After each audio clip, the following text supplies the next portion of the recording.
Pen police Thane हद्दीत 2 ठिकाणी scooty चोरीची घटना घडली होती। या गुन्ह्याचा तपास सुरू असताना पेण पोलिसांनी मोठ्या शिताफीने स्कूटी चोरण्याच्या मुसक्या आवळल्यात।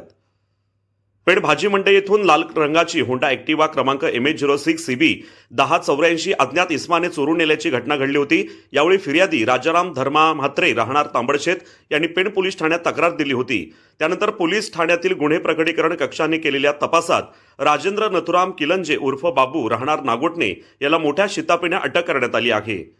त्याने दोन्ही गुन्ह्याची कबुली दिली आहे। त्याच्याकडून चोरीला गेलेल्या दोन्ही स्कूटी जप्त करण्यात आल्या आहेत। यामध्ये लाल रंगाची होंडा कंपनीची ॲक्टिवा स्कूटी क्रमांक MH06 CB 1084 अंदाजे रक्कम 20,000 तर एक निळ्या रंगाची TVS कंपनीची ज्युपिटर स्कूटी क्रमांक MH06 CK 7442 अंदाजे 25,000 असा जप्त केलेल्या गाड्यांचा समावेश आहे।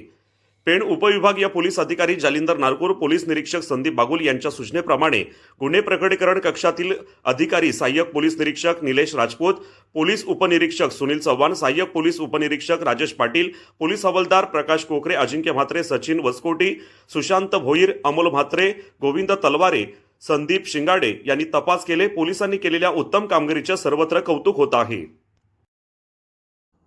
अशाच ताज्या अपडेट्स मिळवण्यासाठी आपल्या रंग मराठी न्यूज चॅनेलला सबस्क्राईब करा आणि बाजूच्या बेल आयकॉनवरती क्लिक करा। धन्यवाद।